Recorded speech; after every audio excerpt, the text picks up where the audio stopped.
Today I want to show you a new Eureka grinder on the market. Hey Gail, it is Gail, yeah.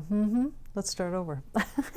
Today I want to do a crew review of one of the latest Eureka grinders on the market.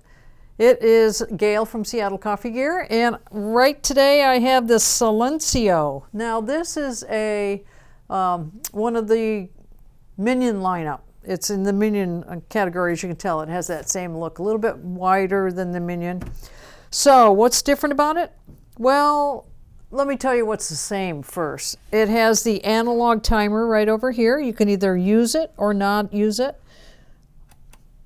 like that. And then it's just a dial. And then once you get it dialed in, you can either use it manually or not, whatever works best for you.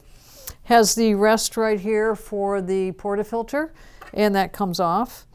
This grinder will go from French press down to a really fine espresso, almost Turkish, I would say. I did some testing, and I'll show you that in a minute. So it's nice that this comes off, because for drip French press, you don't want the portafilter holder on here, the rest. This is the activating button when you want it to grind. You push that, and if it's on timer, it will go the time and then it'll shut off. Or if you're using it the manual way, hold it on, leave whatever it is pressed against it, and when you got what you want, take it off. 10 ounce bean hopper right up here, 50 millimeter flat hardened steel burrs, and then an infinite. This is a stepless grinder, so it has infinite controls. And it's going to take you several turns to go from French press down to espresso, fine espresso.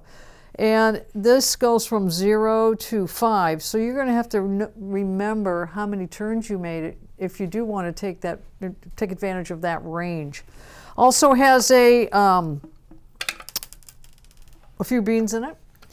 Now it has the gate valve that you can shut it off, take this off, change your beans out, put it back on.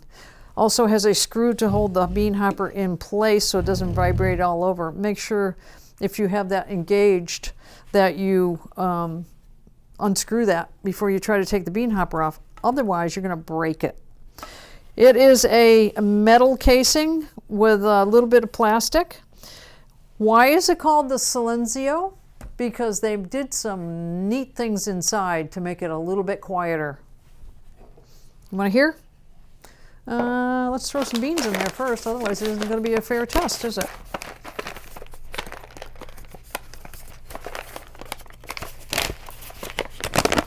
And open up the valve too. That's the one thing I forget to do. There.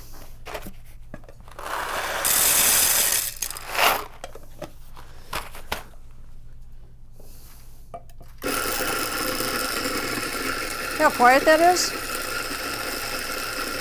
That's really quiet, and that was French press, so it really was very, very coarse. So this is the testing I did. And right here, oh, the other thing this reminded me of it. Up in the chute, at the top of the chute up here, as it comes from the burrs and goes down the chute before, it has these little zigzag metal things that are hanging like this, and the grounds go through those. And as they do, it crushes the clumps for the most part, better than a lot of other grinders. And so here you go. This is the espresso end of things, the finest I dare take it, and it is right on the edge of Turkish. I almost want to say it's Turkish, but it's right on the edge. Very, very fine. And the clumps would be a lot worse without those clump crushers. Then we went up to a medium setting. That's a nice fine drip, I would call it. And then, of course, there's everything in between because it's infinite. This is a stepless grinder. And then this was the coarsest I got, and this is the French press. Typical with any grinder, as you go higher, coarser, whatever you want to call it, the consistency gets a little bit off. This is no different. This one isn't as consistent as it is at the drip end of things or at the espresso end of things. So that's not per se a con. It's just a fact with a grinder that as you do go up to the coarser end, the consistency won't be quite the same. So I think I've covered everything. Your on-off button, black, really a nice small grinder that functions really well and quiet. Really, I like the quiet feature. Who the heck wants to wake up the whole household in the morning because you want your coffee? Well, now you don't have to.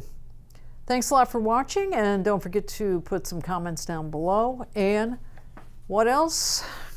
Let me think. Subscribe to the YouTube channel. Thanks a lot, guys. Thanks for watching.